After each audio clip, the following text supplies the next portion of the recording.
எல்லாருக்கும் வணக்கம். First stage press மீட்டில். ஸோ அதனால் ஃபஸ்ட்டு மூவி, அதனால் ரொம்ப கொஞ்சம் நர்வஸாக இருக்குது. எல்லாருக்கும் இருக்க மாதிரி தான் இருக்குது. இந்த படம் உருவாகிறதுக்கு காரணமாக இருக்க எல்லாருக்குமே தேங்க் பண்ணுறதுக்கு இந்த ஸ்டேஜை நான் பயன்படுத்திக்கணும்னு நினைக்கிறேன். ஒரு ஒரு ப்ரெஸ் மீட்டில் வந்து நான் டிவி மீடியாவில் இருக்கும்போது தினம் வந்து ஒரு ப்ரெஸ் மீட் நடக்கும். ஏதாவது ஒரு படத்தை போய்ட்டு கவர் பண்ணுறது எங்கள் வேலையாக இருக்கும். அங்கே தான் உட்காந்துருப்போம். இது மாதிரி நிறைய ஸ்டேஜ் கவர் பண்ணியிருக்கு. ஒரு ஸ்டேஜ் முன்னாடி நிற்கும் போது தான் தெரியுது அதோட பதட்டம் என்னன்ட்டு. இந்த படம் பண்ணுறதுக்கான அறிவும் ஆற்றலும் கொடுத்த நான் இறைவனுக்கு நான் நன்றி சொல்லணும்னு நினைக்கிறேன். அப்புறம் இந்த படம் உருவாகிறதுக்கு காரணமாக இருந்த வெற்றி சார், அண்ணன் தான் கூப்பிடும், அண்ணன் அவர். நான் ஷார்ட் ஃபிலிம்ஸு முடித்த டைமில் எல்லாருமே வந்து படம் டைரக்ட் பண்ண ஸ்ட்ரெயிட்டாக போயிட்டாங்க. எனக்கு வந்து திருப்பி கற்றுக்கணுன்னு ஆசைப்பட்டு நான் அவர்கிட்ட வந்தேன். அதுக்கப்புறம் நான் ஒரு ஐடியா ஒன்று அவர்கிட்ட நான் சொன்னேன், இது பண்ணலாம். அப்படி ஒரு 2013 இருக்கும். இந்த ஐடியாவை படமாக பண்ணலான்னா அப்படின்னோட பண்ணலான்னு உடனே அந்த ப்ரொடக்ஷன் வந்து அவர் டிசைன் பண்ண ஆரம்பிச்சிட்டாரு. அந்த ஸ்கிரிப்ட் ஃபார்ம் பண்ணுறதுக்கான ஸ்பேஸை கொடுத்தாரு. அந்த ஸ்கிரிப்ட் ஃபார்ம் பண்ணுறதுக்கு ஒரு பெரிய டைம் எடுத்தது.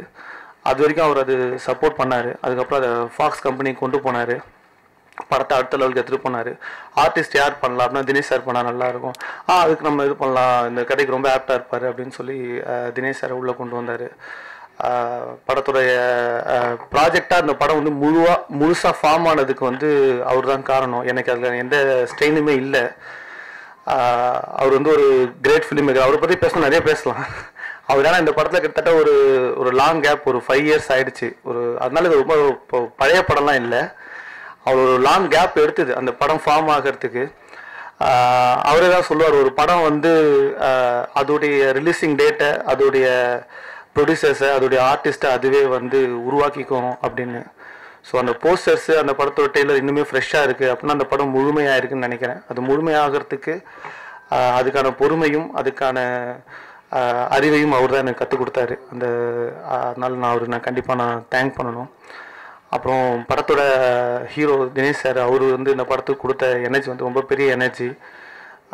ஏன்னா ஒரு ஃபஸ்ட் மூவி டைரக்டர். நான் வந்து ஒரு கதைன்னு கூட அவர்கிட்ட நான் எதுவுமே சொல்ல, சீன் ஆர்டரில் எடுக்கிறேன், நீங்கள் அப்படியே நடிச்சுக்கிட்டே கதையை தெரிஞ்சுக்கோங்க சார். நான் சென்ஸ் பண்ணுறேன், இந்த படம் பெருசாக வரும், நான் நம்புகிறேன் அப்படின்னு சொல்லி அப்போதுலேருந்து அந்த படத்தில் வந்து அவர் ட்ராவல் ஆக ஆரம்பித்தார். அவர் நிறைய ஸ்ட்ரெயின் எடுத்து நடித்தார். ஒரு மரம் ஏற ஷாட்டு இல்லை, ஏகப்பட்ட ஏரியாவில் அவர் ரொம்ப ஸ்ட்ரெயின் பண்ணி ஒரு 4 படத்துக்கான எனர்ஜி ஒரே படத்தில் கொடுத்து நிறைய வேலை செஞ்சார். அவர் இந்த படத்தில் வச்ச நம்பிக்கை, ரொம்ப நன்றி சார், தேங்க்யூ. அப்புறம் ஹீரோயின் மகிமா, அவங்களுமே வந்து இந்த ஒரு ஊர் பொண்ணாக அடாப்ட் ஆகிறதுக்கு அந்த ஊரில் இருக்கவங்களோட பழகி அந்த பாடி லாங்குவேஜ் மேக்கப் இல்லாமல் நடித்தாங்க. அவங்களே டப்பிங் பண்ணாங்க. அதுக்கு வந்து அவங்க கொடுத்த எனர்ஜி, அவங்க கொடுத்த சப்போர்ட்டு. அப்புறம் ராதா ரவி சார், அவரோட ஒர்க் பண்ணுறது வந்து எனக்கு பயங்கர எக்ஸைட்டிங்காக இருந்தது. செம்ம எனர்ஜியாக இருந்தது அவரோட ஒர்க் பண்ணும்போது. நிறைய பேர் பயமுத்துனாங்க, அவரோட வேலை பார்க்க முடியாது, ஃபர்ஸ்ட் ஆஃப் ஆல் டைரக்டர் நீ அப்படிலாம் சொன்னாங்க. ஆனால் செம்ம கம்ஃபர்ட்டாக வச்சுக்கிட்டார், என்ன சூப்பராக வச்சுக்கிட்டார் அவர். நல்ல எக்ஸ்பீரியன்ஸ் அவரோட ஒர்க் பண்ண அந்த டேஸ் 10 நாள், அது செம்ம எக்ஸ்பீரியன்ஸ் எனக்கு. அப்புறம் மயில்சாமி சார், வையாபுரி சார், அவங்க வந்து எப்போவுமே காமெடியன். ஆனால் இந்த படத்தில் அவங்க சீரியஸான கேரக்டர் பண்ணியிருக்காங்க. ஒரு அப்பா கேரக்டர் பண்ணியிருக்காரு மயில்சாமி சார். படத்தை பார்த்துட்டு சொல்லுங்கள் எப்படி இருக்குன்ட்டு. தேங்க்யூ வெரி மச், நன்றி. எனக்கு முன்னால் உரையாற்றிய நம்ம அண்ணனுக்கு இந்த மொத்த டீம், என்னுடைய தயாரிப்பாளர் அன்பு சகோதரர் வெற்றிமாறன் அவர்கள், அப்புறம் இயக்குனர் ராஜ்குமார், தினேஷ் அவர்களுக்கும், மியூசிக் டைரக்டர், அப்புறம் கேமராமேனு, மொத்தமுள்ள அத்தனை தொழில்நுட்ப கலைஞர்களுக்கும் பத்திரிகையாளர் நண்பர்களுக்கும் என்னை வாழ வைத்து கொண்டிருக்கும் இந்த இன்டர்நெட் மக்களுக்கு என்னுடைய நன்றியை தெரிவித்துக் கொள்வேன். ஏன்னா நான் எப்போயும் அதை சொல்லுவேன், நிறைய பேர் பார்த்துருப்பீங்க. ஏன்னா நான் எல்லாத்தையுமே ஃபாலோ பண்ணுறேன். ஸோ ஒரு வெற்றிமாறன் வந்து முதல்ல என்னை ஒரு டப்பிங் ஆர்டிஸ்ட்டாக எனக்கு சம்பளம் கொடுத்துருக்காரு ஆடுகளத்தில். அவர் டைரக்டரு, ஆனால் நான் டப்பிங் ஆர்டிஸ்ட் தான், நடிகரில். அதுக்கு பிறகு இந்த படத்தில் அவர் தயாரிப்பாளரை எனக்கு சம்பளம் கொடுக்குறாரு. நான் நடிச்சிருக்கேன் அதில். இப்போ தான் அவர் டைரக்ட் பண்ணி ஒரு படத்தில் நான் நடிச்சுக்கிட்டு இருக்கேன், வட சென்னை. அதில் சம்பளம் கொடுத்துட்ருக்காரு. நீங்கள் இப்போ வெற்றிமாறன் சொன்ன மாதிரி இந்த படங்களை ஓட வைக்கிறதுக்கு நல்ல தமிழ் டைரக்டரு. அப்புறம் அந்த கதாநாயகி வந்து கேரளாலேருந்து வந்திருக்காங்கன்றதுனாலும் இருந்தாலும் இவ்வளோ நல்ல தமிழ் பேசணும்னு நான் எதிர்பார்க்கல. தமிழர் ரொம்ப அற்புதமாக பேசுகிறேன். வெற்றிமாறன் சார் நானும் பேசிக்கிட்டு இருக்கும்போது சொன்னேன், இவ்வளோ நல்லா பேசுதுங்க தமிழன்னு. அது அந்த ஆர்வம் தான் வெற்றி வரும் எப்பயுமே. இப்போ சகோதரர் தினேஷ் ஆகட்டும், தினேஷுக்கு வந்து சினிமாவை தவிர நடிக்கிறத தவிரன்றதெல்லாம் சொன்னாங்க. எனக்கே நடிக்கிறத தவிர அவர் ஒன்றுமே தெரியாது. நான் அதனால தான் எதையும் பற்றியும் நான் கவலைப்படுறதில்லை, நான் பாட்டு நடிச்சிட்டு இருப்பேன். ஆனால் எனக்கு ஏன்டா படம் குறையுதுன்னு பார்த்தா இப்போ தான் ராஜ்குமாரும் கேமராமேன் சொன்னதுலேருந்து தெரிஞ்சது. இல்லை சார், உங்களை நாங்கள் ரொம்ப பயந்துக்கிட்டு இருந்தோம் இதனாலே பாதிப்பாக வரமாட்டோம் போல இருக்கு நம்மக்கிட்ட நினச்சிக்கிட்டேன். ஏடா பயப்படுறீங்க நீங்கள்? நான் என்ன புள்ளி அசிங்கம்மா, இதுக்கு எதுக்கு பயப்படணும்? இப்போ ஏன் பயப்படுறாங்கன்னு தெரியல. ஒரு சிலர் பயப்படுறாங்கன்னு நினைக்கிறேன். இப்போ வெற்றிமாறன்லாம் என்கிட்ட பயப்படல, அவர்கிட்ட தான் நாங்கள் பயந்துக்கிட்டு இருக்கோம். ஏன்னா எவ்வளோ தூரம் வைக்க போகிறாரு, எவ்வளோ தூரம் எடுக்க போகிறாருன்னு எனக்கு தெரியாது. ஃபுல்லாக நடித்து கொடுத்துருக்கேன். டப்பிங்கில் பார்க்கும்போதே கொஞ்சம் காணாம். அப்போ மெயின் பிக்சர் வரும்போது என்ன ஆகுன்றதை நான் யோசித்தேன். அதனால் உங்களை பார்த்து நாங்கள் தான் பயப்படணுமே ஒழிய நான் என்னை பார்த்து பயப்படுறாங்க ஆச்சரியமாக இருக்குது. வந்தவுடனே நானே திருப்தியோடு உள்ள வந்ததுக்கு காரணம், முதல் முறையாக என் ஃபோட்டோ வரைஞ்சி வச்சுருக்காங்க இல்லையா பேனரில், அண்ணனுக்கு ஜெயின் போட்டு. முதல் முறை தான் என்னுடைய 44 ஆண்டு கால அனுபவத்தில் சொல்கிறேன். ஃபஸ்ட்டு டைம் அண்ணனுக்கு ஜெயின் போட்டு என் படத்தையும் பெருசாக வச்சுருக்காங்க. அப்பாடா, நல்லா திருப்தியாக இருந்தது. அப்புறம் மேலே பார்த்தா மயில்சாமி இருந்தான். அப்படி பார்த்தேன், சரி இதில் நம்மளை விட்டா ஆள் இல்லை போல இருக்கு, அதனால் வச்சுருக்காங்கடா அப்படின்னு நினச்சிக்கிட்டே தான் உள்ளே வந்தேன் நான். ஏன்னா தினேஷ் வந்து பெரிய ஹீரோன்றது வேறு. எங்கள் பூர்வீக ஊர் எங்கள் அப்பா சைடுக்கு வந்து ஆவடி, அது பக்கத்து ஊர் தான். தினேஷ் முதல்ல பேசிக்கிட்டு இருக்கும்போது சொன்னான், நல்ல நடிகை எனக்கு தெரியும், அப்படியே ரொம்ப ஆர்வமான ஒரு நடிகை. என்னென்னா ஒரு இடத்துல நிற்க மாட்டான், இந்த ஸ்ப்ரிங் மாதிரி குதிச்சுக்கிட்டே இருப்பான். அந்த குதியே நமக்கு வராது, எப்படி தான் பண்ணுறவனோ தெரியல. அப்புறமா ஒரு செகண்டுக்கு ஒரு ரியாக்ஷனோட இருப்பான். அதனால் நானாக யோசிச்சுக்கிட்டே இப்போ சொல்கிறேன், கொடுக்குற சம்பளத்துக்குள்ளே நடிடா, அதிகமாக பண்ணிடாதடா அப்படின்னு நான் சொல்லுவேன். நான் எப்பவுமே எல்லார்ட்டையும் சொல்கிறது அது. ஒரு பழைய நடிகர்களுக்கெல்லாம் சொல்லுவேன், பேர் சொல்லக்கூடாது, தப்பாக போயிடும். ஏன்னா நீங்கள் இருக்கீங்களே பயங்கரமான ஆள். இல்லை யார் இல்லைனாலும் பரவாயில்ல, இந்த வலை பேச்சு கும்பல்கிட்ட மாட்டிக்கிட்டு தவிக்க முடியாது நம்மளால். அவர் போகிற போக்கில் தட்டி விட்டு போயிடுவாங்க நம்மளை. அவங்கக்கிட்ட பெரிய ஒரு நடிகை அவங்களாம் இருக்கும்போது நான் சொல்லுவேன், சம்பளத்துக்குள்ளே நடிக்க சொல்லியா அவங்கள ஓவராக கேமராவுக்கு வெளியெல்லாம் அப்படியெல்லாம் கொட்டி தீர்த்துருவாங்க. அதெல்லாம் அது மாதிரிலாம் இல்லாமல் தினேஷ் வந்து ரொம்ப ஆர்வத்தோடு இருக்கிறான் அவன் வரணும்னு. எனக்கு உண்மையாக சொல்கிறேன், நான் வந்து முரளி அவங்க பையன் அதர்வாவோட நடித்தேன், அப்போ பார்த்தேன். அப்புறமா இந்த விஷ்ணு விஷாலோட நடித்தேன். இப்போத்துக்கு விஜய் இவங்க பீரியடுக்கெல்லாம் பிறகு இப்போத்துக்கு வரக்கூடிய ஒரு ஃபோர்ஸான நடிகர்களை நான் பார்க்குறேன், நான் ஐடென்டிஃபை பண்ணேன். அதில் இப்போ ஒரு ஆள் வந்து நம்ம தினேஷ் அவர்கள். டெஃபினட்டாக அவங்கள்ட்ட எதிர்காலம் இருக்குது. ஆனால் எல்லாருக்குமே நான் ஒன்றே சொல்கிறேன், எல்லாருமே எதுக்கு சம்பளம் கேட்கக்கூடாது, தேவைக்கு சம்பளம் கேட்கக்கூடாது, வேலைக்கு தான் சம்பளம் கேட்கணும். இதை சொன்னதே வெற்றிமாறன் தான் என்கிட்ட. அவர் நெகட்டிவ் ரைட்ஸ் அவர்கிட்ட. நேற்று நான் பேட்டி கொடுக்கும்போது கூட அதை சொல்லிட்டு சொன்னேன். ஏன்னா தேவைக்கு சம்பளம் கேட்குறாங்க எல்லாரும், தேவைக்கு சம்பளம் கேட்கறதுனால தான் தொல்லையாகுது. தான் செஞ்ச வேலைக்கு மட்டும் சம்பளம் கேட்கணும், கேட்டால் ரொம்ப பெருசாகிடுவாங்க. நான்லாம் இன்றைக்கி வரைக்கும் 44 வருஷமாக இருக்கிறேன். என் வாய்க்கு இருக்கலாமா சினிமாவில்? இருக்கக்கூடாது. ஏன்னா நான் பேச அது ஆளுங்க கிடையாது எல்லாரை பற்றி. ஏன்னா நான் உண்மையை மட்டும்தான் பேசுவேன், எனக்கு போட்டு உடப்பேன் நான் எல்லாத்தையும். அதனால தான் ராதாரவியை கூப்பிட்றதுக்கு பயப்படுவாங்க. ராதாரவி வந்தாலே கொஞ்சம் யோசிப்பாங்க, ஐயோ நம்மளை பற்றி ஏதாச்சும் விட போகிறாரு. இருந்தால் சொல்லுவேன், இல்லைன்னா விட்டுருவேன் நான். நமக்கு என்ன இருக்குது, ப்ரொடியூசரும் டைரக்டரும் நமக்கு 2 கண்ணு மாதிரி. இந்த ராஜ்குமார் வந்து எனக்கு கதை சொல்லும் போது ரொம்ப அமைதியாக இருந்தான். இவன் எப்படி என்னடா டைரக்டர் இவன், அந்த பந்தாவை அந்த இது பண்ணணும்ல சினிமாவில், அப்படி தானே மிரட்டுற அளவுக்கு இருக்கணும். இந்த மாப்பிள்ளை சிங்கன்னு ஒரு பையன் டைரக்ட் பண்ணார், ராமன். ஆனால் ராமு வருவாருங்க, அவரை கேட்டுங்கன்னு சொன்னாங்க. டைரக்டரு எங்கடா டைரக்டர் வர்றாரு மாதிரி தான் உட்காந்துருக்கான் என் ரூமில். டேய் நீ யாரா டைரக்டருங்க? ராமன் இவ்வளோண்டா நாள் திருக்குறள் மாதிரி 2 லைன் அர்த்தம் பெருசு கதை சொன்னான், என்னை உட்கார வச்சிட்டான். அந்த மாதிரி இந்த ராஜ்குமார் ஏதோ நம்மளை பார்த்து பயந்து வந்திருக்கான் போல இருக்கு, என்னன்னே தெரியல, அப்படியே இருப்பான் ஆள். அந்த ஸ்பிரிட் இல்லை அவன்கிட்ட. அப்போ வெற்றிமாறன் சொன்னது உண்மை, ஃபர்ஸ்ட் ஷெடியூல் பூரா அவனுக்கு ஸ்பிரிட் இல்லை. அவன் ஏதோ ஒரு கனவு உலகத்திலேயே நம்ம வருவோமா நினச்சிட்டு இருந்த டைம் இருக்கு பாருங்க, அதையே இருக்கான் இப்போ. ஐயோ டைரக்டர் ஆகிட்டு போய் எப்படா அதையும் யோசிச்சா எப்படி அது. அப்புறம் நான் ராஜ்குமார்கிட்ட சொன்னேன், என்னடா எப்படி இருக்கான்னு. அப்புறம் சார் நானும் வெற்றிமாறன் சார் எல்லாம் பேசும்போது, நல்லா பண்ணிகிட்டு இருக்கான் சார், அவனுக்கு தைரியம் தான் உண்டாக்கணும், நம்ம இந்த கலாய் பூசுகிற வேலை பண்ணணும் கொஞ்சம் அவனுக்குன்னு சொன்னேன். ஒரு பெரிய ஒரு வெற்றி அவனுக்கு இருக்குது, நிச்சயமாக வெற்றி இருக்குது. எதுக்கு சொல்கிறேன்னா, இப்போ கூட அவன் சொல்லும் போது சொன்னான், நான் மறந்துட்டேன் சார் வந்து சொல்லும் போது எனக்கு அப்போ தான் தெரியும், இவனுக்கு 2 குழந்தைங்களா அவனுக்கு. ஏடா நான் வயசுக்கு உள்ளே போட்டு உட்காந்துக்கிட்டு இருக்கான், ஆளே தெரியலையே, 2 குழந்தைங்க, கல்யாணம் ஆகிடுச்சின்னு. நீ உண்மையிலேயே பாராட்டணும். இந்த படம் வந்து 6 வருஷம் ஆச்சு, 5 வருஷம் ஆச்சுன்னு சொன்னேன். இந்த 5 வருஷம் ஆனதால் தானடா 2 குழந்தை பெக்க முடிஞ்சது ஒன்றால். இல்லை டைம் இருந்தது இல்லை, அதுக்காக சொல்கிறேன். அதனால் ராஜ்குமார் இந்த படம் ரிலீஸ் ஆனால் உனக்கு டைம் கிடைக்க போகிறது இல்லை. அதனால முதல் படம் உன் பொன்னாட்டியோடு போய் பார்த்துரு, அதுக்கப்புறம் நீ வந்து உன் பொன்னாட்டியோடலாம் கூப்பிட்டு போய் பார்க்க முடியாது. நீ அது தப்பா எடுத்துக்காத, ஏதோ வேற ஆளுங்க அப்படி இல்லை, சினிமா கும்பலோடு போய் பார்ப்ப படம், அதுக்காக சொல்கிறேன் நான். நீ ரொம்ப பிஸி ஆகிடுவேடா இந்த படத்துக்கு அப்புறம், பாரு நீ வேணாலும் சேலஞ்சு கட்டிக்கிறேன் நான் வேணாலும். இந்த படம் ரொம்ப பிரமாதமாக வரும். இந்த படம் வந்து நல்ல ரொம்ப ஒரு யதார்த்தமான படம். இன்னொன்று தினேஷ் வந்து கவலைப்பட வேணாம், சினிமா மட்டும் தெரிஞ்சு வச்சுக்க, தூங்கும் போது காலை ஆட்டிக்கிட்டே தூங்கணும், காலை ஆட்டாமல் தூங்கணும் தள்ளி போயிட்டான்டான்னு சொல்லிட்டு வேற ஆளை போட்டுருவான். ஏன்னா நீ எல்லாம் எனக்கு ஒன் மோர் சொல்லும் போது இல்லை, நான் கவலையப்படுறதில்ல, புது பையன் இப்படி தான் சொல்கிறத கேட்கு.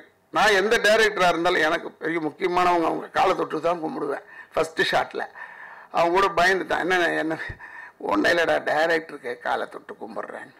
எப்படின்னா தலைவர் அவர்கள் எங்கள் வீட்டுக்கு முதலமைச்சராக வந்தபோது எங்கள் அப்பா வெளியே போய் அவருடைய சிஃபர்காரை டோரை திறந்து மூடினார் எங்கள் அப்பா. அப்போ தலைவர் சொன்னார், அண்ணன் ராதாண்ணன் நீங்கள்லாம் வந்து மூடக்கூடாது, கதவு மூடாதீங்கன்னு. அப்போ எங்கள் அப்பா சொன்னார், இது நான் உனக்கு மூடலடா கதவை, முதலமைச்சருக்கு மூடினேன்னு சொன்னார். அதனால் அது மாதிரி நான் வந்து டைரக்டர் காலில் தான் தொட்டு கும்பிட்டேன். அதனால் இந்த படம் வந்து ஒரு பெரிய வெற்றி வரும், வெற்றி உறுதி. நீ இந்த தேட்டரில் வந்து படம் பார்க்கல ஜனங்க, அதெல்லாம் நினைக்காத. தேட்டரில் 30 பேர் இருந்தால் சக்ஸஸ் இப்போ உண்மையை சொல்கிறேன். பெரிய படத்துக்கு 7 பேர் உட்காந்து நான் எண்ணிட்டேன்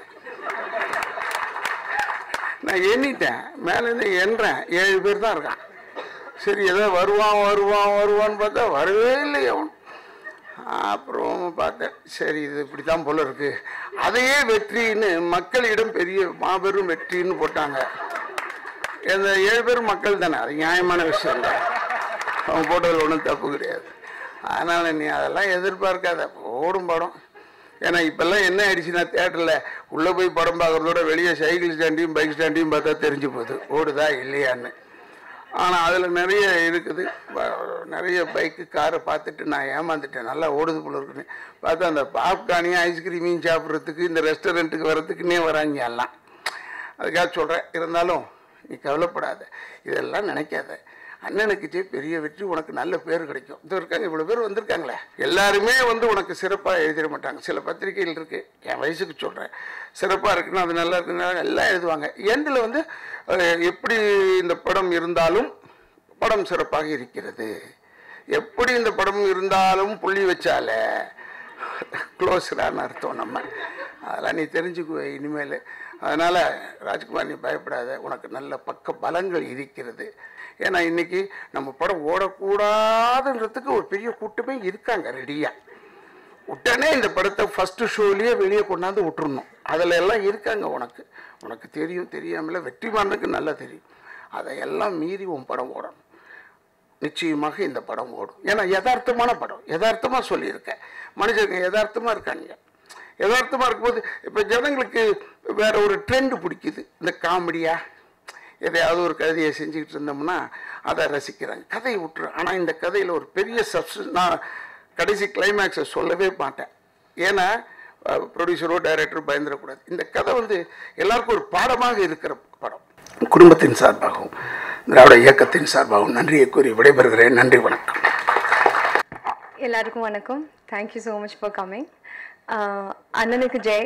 இந்த படத்தோட ஆப்பர்ச்சுனிட்டி எனக்கு கொடுத்ததுக்கு இந்த படத்தோட director Rajkumar sir and producer Vetrimaaran sir 2 பேருக்கும் நான் என் நன்றி தெரிவிச்சுக்கிறேன். வெற்றிமாறன் சார் மாதிரி ஒரு பெரிய டைரக்டரோட ப்ரொடக்ஷன் கம்பெனியில் ஒரு படம் பண்ணுறதே அது ஒரு பெரிய அக்காம்ப்ளிஷ்மெண்ட்டாக நான் நினைக்கிறேன். அண்ட் இந்த படத்தில் நான் பண்ணியிருக்கிற கேரக்டர் சுந்தரி, 12th ஃபெயில், படிப்பே வராது இந்த பொண்ணுக்கு. இதுக்கு முன்னாடி இருக்கிற படத்துலலாம் டீச்சராக நர்ஸாக எல்லாம் பண்ணி டைரெக்டாக படிப்பே வராத ஒரு பொண்ணாக பண்ணியிருக்கேன் இந்த படத்தில்.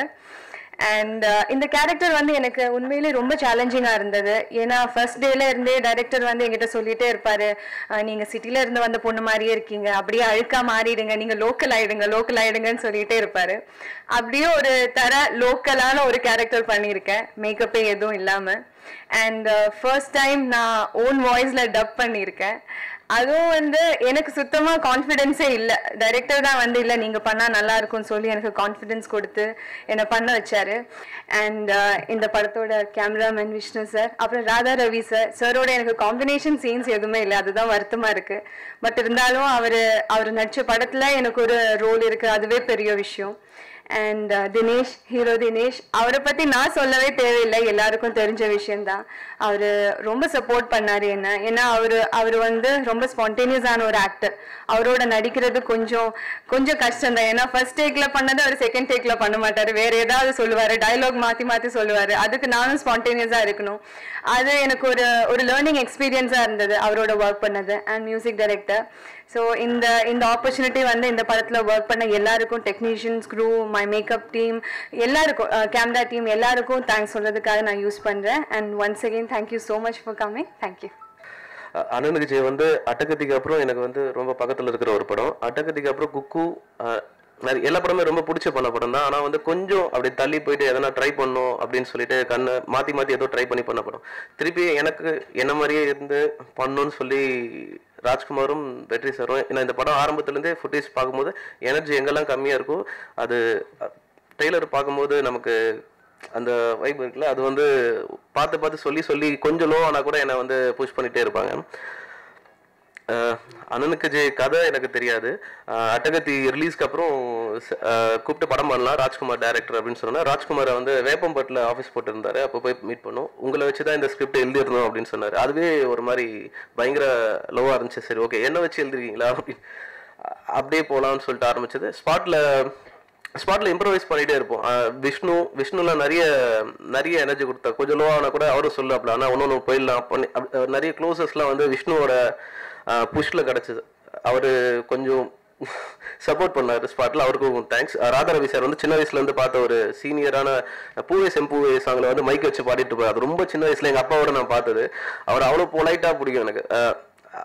மயில்சாமி சார், அட்டகத்தி முடிஞ்சு யார் கூடலாம் நடிக்கணும் அப்படின்னு கேட்ட லிஸ்ட்டில் நான் சொன்னது மயில்சாமி சார். ஆனந்துக்கு ஜெயில நடிச்சிட்டேன். எப்போல்லாம் நானும் ராஜ்குமார் படத்தோட இயக்குனர் டவுன் ஆகும். ஏன்னா 4 வருஷன்றது இந்த படத்தோட ப்ராசஸ் அவ்வளோ தேவைப்பட்டது. அது ரொம்ப க்ளீனாக சார் வந்து பார்த்துட்டாங்க, வெற்றி சார் பார்த்துட்டு பொறுமையாக இருங்க அப்படின்னு சொல்லும்போது. ஆனால் நிறைய கேள்வி வரும், நிறைய டிஸ்டர்ப் ஆகும், ப்ராக்டிக்கலாக நிறைய இது வரும். நானும் டிஸ்டர்ப் ஆகும், ராஜ்குமார் டிஸ்டர்ப் ஆகும். அப்போ கேட்டுருவோம். ஆனால் அதை எல்லாத்தையும் ஹோல்ட் பண்ணிட்டு இப்போ திருப்பியும் இந்த லான்ச் பண்ணியிருக்கிறது thank you sir and sorry sir, 2 பேரும் அவசரப்பட்டு. கிஷோர் சார் அப்புறம் ஆலிஃப் சார் ஆரம்பத்தில் வெற்றி சாரோட இந்த ஸ்கிரிப்டை கரெக்டாக பிஞ்ச் பண்ணி எடுத்துகிட்டு வந்தது. அவங்களும் இந்த ஸ்கிரிப்டுக்கு நிறைய கொடுத்துருக்காங்க. கோபி அவருக்கும் தேங்க் பண்ணிக்கிறேன். மியூசிக் டைரக்டர் அருள் குரலி, எனக்கு வந்து ரொம்ப 8 இருக்கு, 8ல் 7 சாங், 1 டீமு அண்ட் 7 சாங். அந்த 7 சாங்குமே எனக்கு ரொம்ப பிடிச்சிருந்து.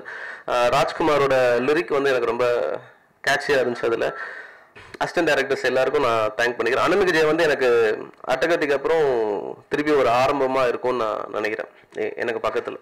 நன்றி. எல்லாருக்கும் வணக்கம். எப்போதும் போல் இந்த படத்தையும் ஒரு நார்மலாக ஒரு படம் எடுக்கிறதுக்கு நிறைய எஃபர்ட்ஸ் இருக்கும். ஒரு ஃபில்ம் மேக்கராக ஒரு ஸ்கிரிப்ட் ரைட்டராக நிறைய சேலஞ்சஸ் இருக்கும். ப்ரொடியூசராக இருக்கும்போது அது இன்னும் கொஞ்சம் extra effort, extra pressure and வேறு மாதிரியான சேலஞ்சஸ் ஃபேஸ் பண்ண வேண்டியிருக்கும். ஸோ இப்படி ஒவ்வொரு எல்லா நிலையிலையுமே வந்து சினிமா எடுக்கிறது சவாலானது. அந்த மாதிரியான எல்லா சேலஞ்சிங் சிச்சுவேஷன்ஸ்லையும் நாங்கள் வந்து ஒரு இடத்துல தான் ஒரு சப்போர்ட் கேட்டு நிற்கிற சூழல் வரும். அதுதான் press. So every time we have a good film in our hands. நாங்கள் வந்து இதை நீங்கள் உங்கள் படமாக இதை எடுத்துக்குங்க, இதை பார்த்துக்குங்கன்னு சொல்கிறோம். அண்ட் ராஜ்குமார் வந்து ஹீஸ் ஃப்ரம் யுவர் வேர்ல்டு, ஒரு ப்ரெஸ் பர்சன் தான். He was in television. So அவர் பண்ணியிருக்க படம், அதுக்கு வந்து உங்களுடைய சப்போர்ட் கண்டிப்பாக இருக்கணும், வேணும்னு நான் வந்து ரிக்வெஸ்ட் பண்ணி கேட்டுக்கிறேன். இந்த படம் ஸ்டார்ட் பண்ண ஜேர்னி வந்து ராஜ்குமார் கொஞ்சம் சொன்னார், தினேஷ் கொஞ்சம் சொன்னார். இது ஒரு நான் வட சென்னை ஆரம்பிக்கணும்னு இருந்தப்போ ராஜ்குமார் வந்து என் கூட ஒர்க் பண்ண ஆரம்பித்தார். தட் வாஸ் இம்மீடியட்லி ஆஃப்டர் ஆடுகளம். அப்போ ஒரு 1 year நாங்கள் ப்ரீ ப்ரொடக்ஷன் பண்ணோம். அந்த நேரத்தில் நான் என்ன பண்ண போகிறேன்னு எனக்கே தெரியாத ஒரு கன்ஃபியூஸ்ட் ஸ்டேட்டில் இருந்தப்போ ராஜ்குமார் வந்து அண்ணா இப்படி ஒரு ஐடியா இருக்குது. ஃபர்ஸ்ட் வந்து ராஜ்குமார் என்னை மீட் பண்ணது வந்து அவரோட ஷார்ட் ஃபிலிம் ஸ்க்ரீனிங்க்கு என்னை இன்வைட் பண்ணியிருந்தார். நாளைய இயக்குனர் என்னுடைய சீசன் 2 இல்லை, சீசன் 2 பெஸ்ட் டைரக்டர் வின்னர் அவர். ஸோ அப்போது அந்த ஷார்ட் ஃபிலிம் ஸ்க்ரீனிங்க்கு இன்வைட் பண்ணியிருந்தார். நான் போய் பார்த்தேன். அது எல்லா டைப்பும் அந்த ஒரு கிராமத்து படம் வந்தது, சிட்டி படம் வந்தது, சயின்ஸ் ஃபிக்ஷன்லாம் ட்ரை பண்ணியிருந்தாங்க, எல்லாமே இருந்தது இல்லை. ஸோ எனக்கு பிடிச்சிருந்தது. தென் ஹி கேம் அண்ட் மெட் மீ அண்ட் செட் நான் அசிஸ்டன்ட் டைரக்டராக ஒர்க் பண்ணணும். நான் எல்லாருமே வந்து டைரக்டாக படம் பண்ணுறாங்க, நீ ஏன் ஒர்க் பண்ணணும்னு நினைக்கிறேன்னா, இல்லை கொஞ்சம் கற்றுக்கிட்டா நல்லாயிருக்கும்னு தோணுதுண்ணா எனக்கு. சரி தென் கம் அப்படின்னு நான் இமீடியட்டாக சரி வான்னு சொல்லி சொன்னேன். He was working.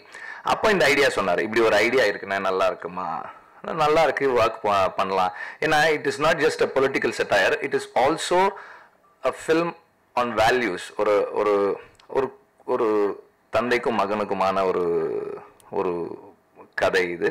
ஒரு அப்பாவுக்காக ஒரு புள்ள என்னெல்லாம் செய்ய முடியும், என்ன செய்யணும்னு ஆசைப்படுவான், அது எப்படி தவறாகுது, என்னென்னலாம் நடக்குதுன்றது. இட் இஸ் ஒரு காமெடி ஆஃப் எரர்ஸாக அதை ட்ரீட் பண்ணியிருக்காங்க. பொலிட்டிக்கல் சட்டையருக்கு எல்லாமே இருக்குது. பட் அதனுடைய உட்சரடா உள்ளே இருக்கிறது ஒரு அப்பா பையன் கதை, which I connect with a lot. So அதனால அந்த இதை நம்ம பண்ணலாம்னு சொல்லி ஸ்டார்ட் பண்ணோம். ஸ்டார்ட் பண்ணும்போதே அவர் என்ன சொன்னார்னா, தினேஷ் தான் எனக்கு மைண்டில் இருக்குது. தென் தினேஷோட ஒரு எனர்ஜி அது எப்போதுமே வந்து எப்படி சொல்கிறது, லைக் ஒரு ஒரு சுனாமி மாதிரி தான் இருக்கும். அப்படியே பின்னாடி போவோம், டபால்னு முன்னாடி வரோம், தென் பின்னாடி போவோம் வரோம், அந்த மாதிரி இருக்கும். அண்ட் ஐ திங்க் அந்த எனர்ஜி வந்து இந்த படத்துக்கு ஒரு பெரிய ப்ளஸ்ஸாக இருக்கும்னு எனக்கு தோணுச்சு. And they both work together ஒரு நல்ல படத்தை பண்ணி கொடுத்துருக்காங்க. தேவ் டெலிவர்ட். அண்ட் இந்த படம் ஸ்டார்ட் பண்ணும்போது இந்த ஐடியாவை வந்து நான் ராஜ்குமார் எனக்கு சொல்லி கொஞ்சம் டெவலப் பண்ண உடனே நான் வந்து அப்போ ஃபாக்ஸ் ஸ்டார் கிரியேட்டிவ் ஹெட் பண்ணிட்டு இருந்த ஆலிஃப் கிட்ட இந்த ஐடியா சொன்னேன். அவர் ரொம்ப எக்ஸைட் ஆனார், அவருக்கு ரொம்ப பிடிச்சிது. தென் இம்மீடியட்டாக அதை ஒரு ப்ராஜெக்டாக பண்ணோம். காக்கா முட்டைக்கு அப்புறமா உடனே நாங்கள் பண்ணணும். ஏன்னா காக்கா முட்டையும் இதே மாதிரி ஒரு ஐடியாவாக பிச் பண்ணி அப்போ அவங்களுக்கு அதை அண்டர்ஸ்டாண்ட் பண்ணிக்க முடியல. தென் படமாக பார்த்து தே கேம் ஆன் போர்ட். இந்த ஐடியா சொன்ன உடனே அவங்க லைக் பண்ணாங்க. லைக் பண்ணிவிட்டு தே கேம் ஆன் போர்ட். அப்போதுலேருந்து அவங்க தேவ் பீன் வித் அஸ். இந்த படத்தில் நிறைய கான்ட்ரிபியூட் பண்ணியிருக்காங்க. Dev helped us a lot in the making of this film. And இந்த படம் ஒரு விதத்தில் எனக்கு வந்து ரொம்ப ஸ்பெஷலான படம்னு சொல்லணும். ஏன்னா தினேஷும் சரி ராஜ்குமாரும் சரி அவங்கள வந்து ரொம்ப இனிஷியல் ஸ்டேஜஸ்லேருந்து நான் பார்த்துருக்கேன். தினேஷ் வந்து முதல்ல நடிக்கிறதுக்கு ஃபோட்டோ எடுத்துகிட்டு வந்த காலத்துலேருந்து 2002ன்னு நினைக்கிறேன் இல்லையா, 2002லேருந்து எனக்கு பழக்கம். அப்போதுலேருந்து பார்த்துருக்கேன். அண்டு தினேஷோட க்ரோத் ஆஸ் அன் ஆக்டர் பல இடங்கள் என்னை சர்ப்ரைஸ் பண்ணியிருக்கு. எப்போதும் போல் வைக்கிற ரிக்வெஸ்ட் தான், ஆனால் ஒரு சம்பிரதாயமான ரிக்வெஸ்ட் கிடையாது. இது வந்து இந்த படம்